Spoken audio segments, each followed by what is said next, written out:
번역하게 됩니다. 히브리어에서 헬라어로 번역하다 보니까 결국은 어떻게 돼요? 성경이 이방 사회로 갈 수 있죠. 바로 세계화입니다. 세계 쪽으로 흘러갈 수 있게 되는 것입니다. 이렇게 이방 사회 복음을 전달하는데 아마 이 성경이 크게 역할을 했으라 그렇게 생각되어집니다. 다섯 번째는 방금 전에 프톨레미아하고 셀루코스라 했죠. 이번에는 이제 바로 또 셀루코스 북쪽에 있는 북쪽을 지배한 그 바벨론 지역 페르시아 그 위쪽을 지배한 셀루코스가 이집트까지 점령에 싸우면서 격파해서 이기고 난 다음에 팔레스틴을 차지하게 되는 것입니다. 그렇게 해서 셀루코스의 지배 아래 들어가게 되는 것입니다. 이 사람 팔레스틴을 점령하고 난 다음에 도시들을 많이 세우게 되는 것입니다. 그리고 셀루코스 왕조의 안티오쿠스가 이집트를 격파하고 팔레스틴을 차지하게 되는데 이 사람 팔레스틴에 자기 이름을 딴 도시들을 많이 점령하게 됩니다. 이때 점령한 그 도시들이 우리가 잘 아는 이제 앞으로 배우게 되는 안디옥, 안디옥 교회. 그래서 수리아 안디옥, 비시디아 안디옥 이런 안티오쿠스가 자기 이름을 따서 도시를 세우게 되는 거예요. 그 도시들이 16개나 세웠다. 그렇게 말하고 있습니다. 이 셀루코스 1세는 유대인들에게 호의를 갖고 다스리기 시작했고 포로 석방령을 내렸고 세금도 면세해주고 율법을 따라 그들의 하나님 여호와를 섬길 수 있도록 해주었습니다. 이게 통치가 이렇게 되면 굉장히 통치가 오히려 잘 돼요. 반발도 안 하고. 그러니까 로마가 이렇게 통치하거든요. 다 이런 걸 허락해주고 각 점령하고 난 다음에. 그러니까 통치가 잘 되어 그렇게 잘 되어 있었고요. 그 다음에 성전 수리 비용도 지원해주고, 그 다음에 제의 종사자 즉 제사장이나 이런 사람들 세금을 면세해주고 제단용 땔감을 살 때도 면세를 해줘가지고 이렇게 할 수 있게끔 그렇게 셀루코스 때는 이렇게 하게 돼서 1세 때는요. 그렇게 해서 유대 사회가 생활들을 잘 할 수 있습니다. 근데 이렇게 하다 보니까 이들의 또 목적도 충분히 달성하게 돼요. 많은 사람들이 좀 좋은 사회가 되다 보니까 헬라 문화를 막 그대로 이 셀루코스가 전파한 즉 알렉산더 전파한 그 문화를 그대로 막 받아들여가지고 유대 사회가 굉장히 많이 헬라화되는 것을 볼 수 있게 되는 것입니다. 그래서 헬라어식 도시들이 여러 개 세워지고 헬라의 발달된 문화에 유대 사회가 노출되게 되는 것입니다. 이런 상황 속에서도 경건한 유대인들은 하나님을 섬기게 되는 것입니다. 그러니까 잘 살게 돼도 그렇게 돼도 나름대로 신앙을 잘 갖고 살아가게 되는 것입니다. 근데 이제 문제는 뭐냐면 셀루코스 4세 때가 아주 큰 어려움을 겪게 됩니다. 이 사람이 누구냐 하면은 안티오쿠스 에피파네스입니다. 안티오쿠스 에피파네스. 이 사람은 안티오쿠스 4세인데 아주 잔인하게 유대인들을 핍박하게 되는 것입니다. 에피파네스는 지금까지 왕들은 정복민들에게 호의적이었는데 이 사람은 그렇지 않고 그의 아버지가 로마에 패배한 후 조공을 바치고 있었는데 남쪽 이집트 포톨레미 왕권도 팔레스틴을 차지하려고 위협하고 있습니다. 그런 과도기에 있었기 때문에 피종복 국가로부터 가전 방법으로 세금을 뜯어내가지고 로마에 바치게 되기도 하고 이렇게 하게 되는 것입니다. 그뿐만 아니라 이 사람은 헬라로 구신점을 갖기 위해서 헬라의 신들을 다 섬기겠습니다. 그래서 자기 신들을 자기 자신을 제우스라고 얘기하고 신격화하고 제사장직을 사려고 암투가 벌어지고 이렇게 되었습니다. 이 사람은 나체로 운동 경기에 유대인들을 참여시키기도 했습니다. 나체로 운동 경기에 참여하다 보니까 할례를 받은 사람들이 부끄러워하게 되고 그 부끄러움 때문에 재수술을 받기도 했다고 합니다. 유대인들의 특혜를 모두 폐지시키고 희생제사를 금지하고 안식일과 절기 지키는 것을 금지했고 율법을 파괴했고 할례를 금지시켰습니다. 이때 엄청난 핍박이 오게 되고 성전 안에 제우스 신을 만들어 그 성전 안에 갖다 놨으니까 유대인들은 피를 토하게 되죠. 뿐만 아니라 거기 안에서 돼지고기를 제물로 바치기도 했습니다. 그러니까 돼지고기는 유대 사회에 못 먹는 부정한 동물로 되어 있는데 그걸 가지고 했으니까 유대 사회가 얼마나 피가 끓겠어요. 이렇게 해서 안티오코 4세가 굉장히 탄압할 그때쯤에 바로 유대 사회가 독립운동을 하게 됩니다. 그것이 누구냐면은 마카비 혁명이라는 겁니다. 그 여섯 번째 주인공은 누구냐면은 마카비입니다. 마카비 혁명. 마따디아의 아들, 그의 아들 요한, 시몬, 유다, 엘르아살, 요나단과 함께 탄압에 투하합니다. 안티오코스 4세로부터 이들이 독립을 얻게 됩니다. 그것이 BC 166년입니다. 그래서 우리가 마카비 운동이라 그렇게 말합니다. 셋째 아들 유다의 그 별명인데요. 이 마카비는 쇠망치라는 뜻을 갖고 있습니다. 전쟁에 승리한 후 안티오코 4세에서 독립을 하게 됩니다. 독립한 후에 다음 해에 165년에 BC 166년에 독립하고 165년에 예루살렘 성전을 깨끗하게 청소합니다. 이를 기념하는 명절이 있습니다. 그것이 뭐냐 하면은 수전절입니다. 수전절.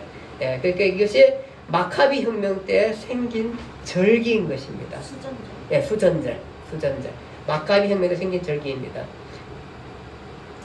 이 왕조를 우리는 하스모니아 왕조라 그렇게 얘기했습니다. 그래서 하스모니아 왕조가 해서 이때 처음으로 유대가 독립이 되고 사실은 독립국가가 됩니다. 그동안에는 공동체였지만 이제 국가를 형성하게 되는 것입니다. 우리가 수전절 말고 절기 하나 우리가 기억해야 되는데 에스더 왕 때에 다 물리치고 난 다음에 절기 하나가 생겼었죠. 그게 무슨 절기죠? 부림절입니다. 부림절. 에스더 왕후 때 생겼던 절기가 부림절이고 마카비 때 하스모니아 왕조 때 생겼던 절기가 무슨 절기라고요? 수전절이라고. 이것을 우리가 꼭 기억해야 합니다. 근데 이제 이때에 얼마나 나라가 커갔는지 나중에 그 밑에 있는 에돔 족속까지 이 마카비 혁명 정부가 차지하게 되는 것입니다. 그래서 나라가 한 100년 동안 지지하는데 밑에 에돔 종족까지 점령해가지고 이때 그 점령을 한다 에돔을 총독으로 다스리게 한 사람이 있습니다. 그게 누구냐 하면은 안티파스라는 사람입니다. 안티파스.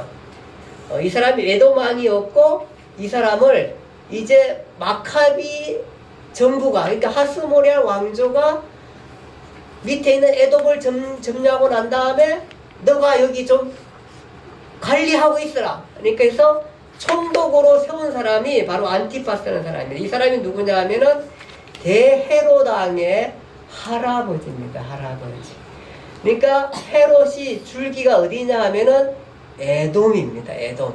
그러니까 사실 유대인이 아닙니다. 이 사람은 에돔 정부입니다.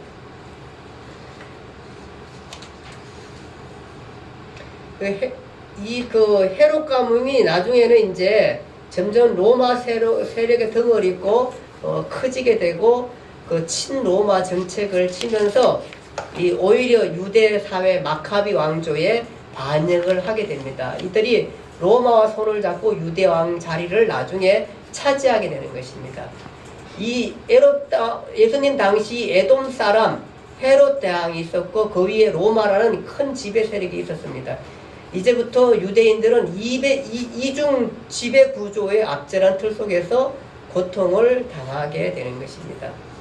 자, 이 마카비 이 왕 때에 마카비 시대에 바로 유대교가 부흥을 하게 됩니다.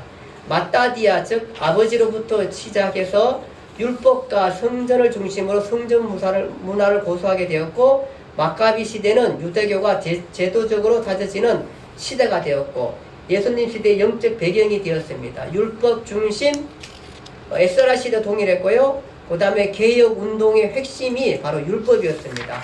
안식일을 지키고 할례를 행하고 정결 의식을 행하고 11조를 드리고 성전과 제사 규례들을 강조함으로써 새 이스라엘 공동체의 특성이 드러나게 된 것입니다.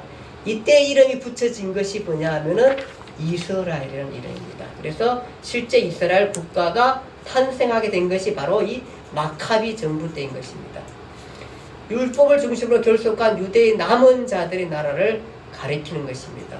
그러니까 율법을 높이다 보니 당연히 제사 행위가 중요한 요소가 되었습니다. 마카비 혁명을 주도한 마따디아도 아론 계열의 대제사장 혈통이었습니다.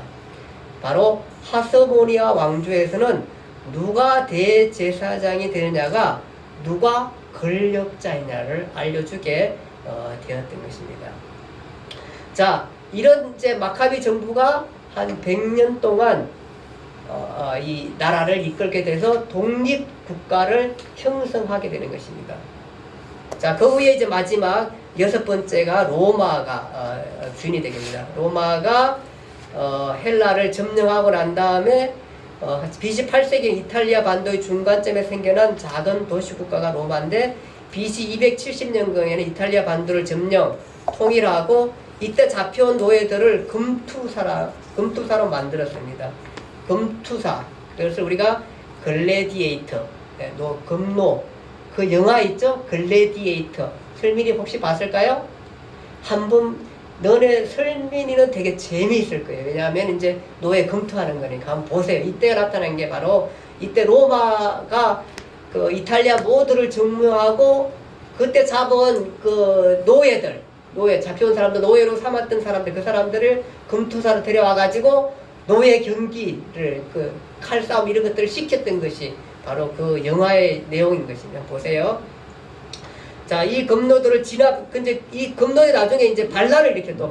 이것을 점령하기 위해서 원로원이 그 폼페이와 크라수스라는 사람을 임명하게 되고 여기에 또 한 사람, 케자르, 가이사가 임명되면서 가이사, 폼페이, 크라스 이들이 원로원을 오르고 로마의 그 유명한 삼두 정치를 하게 되는 것입니다. 그 사람들이 폼페이, 크라수스, 그 다음에 가이사인 것입니다. 그 가이사는 나중에 이제 갈리아를 다스리게 되고 프랑스와 북이탈리아를 다스리게 되고 폼페이가 어디를 다스리게 되냐면은 터키와 수리아를 다스리게 됩니다. 그렇게 해서 이 폼페이가 이때에 누가 바로 에돔 총독 안티파트가 폼페이를 도와서 예루살렘을 정복하게 됩니다. 이때에 요세푸스는 12,000명의 유대인들이 죽었다 그럽니다. 이때에서 유대 독립이 완전히 무너지게 되고 BC 63년 폼페이 장군이 예루살렘 성을 함락시키게 되고 이 사건을 시작으로 로마 통치가 시작되게 되고 하스모니아 왕조 힐카누스 2세는 항복을 하고 조공을 바치게 되고 대제사장으로 유대를 다스리게 되지만 폼페이가 그렇게 임명을 했습니다. 그런데 안티파트, 즉 안티파스의 아들, 그 대헤롯의 아버지는 집정관으로 유대 지역을 다스리게 됩니다. 마카비아에 수하였던 헤롯 가문이 유다 지역의 정치가로 등장하게 되는 것입니다. 참, 이 정치를 하려면은 헤롯처럼 해야지 일반 사회는 그렇게 되는 것 같아요. 그러니까 이 사람은 지금 이 폼페이한테 붙어가지고 드디어 유대 왕으로 들어오게 되는 것입니다. 어쨌든 이렇게 해서 유대를 다스리게 되는 것입니다. 끝나는데 그 후 가이사가 이집트에서 폼페이를 죽이게 되고 그 다음에 이제 다시 가이사의 권한에 속게 되고 가이사는 최초로 로마를 통일하게 됩니다. 이때쯤 가이사는 마카비 가문의 힐카누스 2세를 한 지역의 총독으로 임명을 했고 안티파스는 사실상 유대의 행정관으로 임명을 하게 됩니다. 안티파스의 세력이 점점 더 확장되어 가게 되고 그리고 안티파스는 그의 작은 아들 헤롯을 갈릴리 총독으로 임명하게 됩니다. 그런데 가이사가 블루투스에게 살해당하게 됩니다. 그러면서 가이사의 양아들 옥타비아누스와 가이사의 신하 안티노스 두 사람의 권력으로 넘어가게 됩니다. 그러던 중에 안티파터는 살해되고 그의 아들 대헤롯은 정치적으로 공경에 빠지게 됩니다. 이렇게 되면서 마카비 가문 안티고누스가 합세해서 헤롯은 이집트로 도망가게 됩니다. 그래서 안티고누스가 잠시 동안 유다를 통치하게 되는 것입니다. 그래서 이 헤롯이 도망가게 됐습니다. 도망가서 그러니까 헤롯 대왕의 아버지죠. 도망가게 됩니다. 도망가게 돼가지고 가서 이집트로 도망가서 살게 되는데, 이 사람이 예수님 당시에 또 어떻게 돌아오게 되냐 하면은, 도망간 대로를 로마를 상대로 로비 활동을 해서 돈을 주고 로마 언론은 헤롯을 유대의 왕으로 임명하게 됩니다. 안티오고누스가 유대를 다스리고 있는데 말입니다. 그러니까 무슨 얘기냐 하면은 네가 가서 빼앗아서 차지하라, 그 얘기인 것입니다. 그래서 안티오누스가 헤롯을 도와주고 결국 그 유대 사회의 마카비 가문의 안티고누스는 사망하고 헤롯은 명실공히 유대 사회의 왕으로 등장하게 됩니다. 이 사람이 그 대헤롯이고 BC 37년에서 BC 4년까지 나사를 다루시는 예수님의 탄생 때의 헤롯인 것입니다. 이 사람이. 복잡하죠. 예, 복잡하죠. 이렇게 해서 그 헤롯이 유대 사회의 정치가로 또 왕으로 등장하게 되는 것입니다. 그러니까 다른 것을 다 잊어버리면 되는데, 다시 한번 기회가 되면 다시 잘 제가 쉽게 좀 정리를 할 것이 하겠고요. 다 잊어버려야 되는데, 여러분들이 이런 뉘앙스만 알고 있으면 됩니다. 이렇게 해서 헤롯이라는 사람이 유대 사회에 등장을 하는구나. 사실 이 원래 헤롯의 이 헤롯의 줄기는 어디였죠? 어느 나라였어요? 에돔이라는 이방이었어요. 에돔은 에서의 그 후손이잖아요. 에서의 후손. 이방 나라의 적이었는데, 유대 사회에 들어오게 된 것은 바로 뭐예요? 다 같이 폼페이라든지 또 로마에 등어렵고 정치적 활동을 통해 가지고 나중에 집정관에서 왕으로 차지해가 이 나라에 들어오게 되는 그런 것입니다. 그러다 보니까 헤롯하고 유대 사회는 어떤 관계예요? 예, 헤롯 유대 관계는 항상 그 갈등 관계 있을 수밖에 없는 거예요. 왜냐하면은 이게 왕으로 와 있었지만 유대 사회가 저거는 이방이 와가지고 나를 다스리고 있으니까 정말 유대 사회로서는 어쩔 수 없는 그런 아주 갈등 관계에 있을 수밖에 없는 그런 것입니다. 나중에 이제 그 동부 지역을 장악했던 안티오누스는 크레오파트라 이집트의 크레오파트라와 사랑에 빠지게 되고, 가이사의 양아들 옥타비아누스는 악티움 전투에서 안티오누스와 크레오파트라 연합군을 물리치고 명실공히 로마의 대권을 차지하게 되고, 그가 최초의 황제 아우구스투스입니다. 예수님 탄생 시기에 로마 황제입니다. 예, 원래는 누구죠? 옥타비아누스. 예, 이제 옥타비아누스가 안티오누스를 물리치고, 안티오누스가 클레오파트라 연합을 물리치고 로마의 대권을 차지하고 최초의 황제라는 이름을 번쩍이는 그가 아우구스투스입니다. 예수님 당시에 로마 황제인 것입니다. 자, 이렇게 해서 우리가 로마 황제도 얽혀 있게 되고, 또 헤롯도 얽혀 있게 되고, 유대 사회가 이런 복잡한 사회에 얽혀 있게 되는 것을 우리가 보게 되는 것입니다. 자, 이런 사회지만 하나님은 이런 정말로 엄청난 갈등과 견제와 이런 많은 핍박과 이런 어려운 사회 속에서도 하나님은 유대 사회를 끌고 가고 있다는 것입니다. 그것을 우리는 계속해서 놓치지 말고 우리가 볼 수 있게 될 것이고요. 그것을 생각하면서 우리가 성경을 공부하면 되겠습니다. 오늘은 이 말씀으로 마치기로 하겠습니다. 기도하겠습니다. 하나님 아버지 은혜와 사랑을 감사합니다.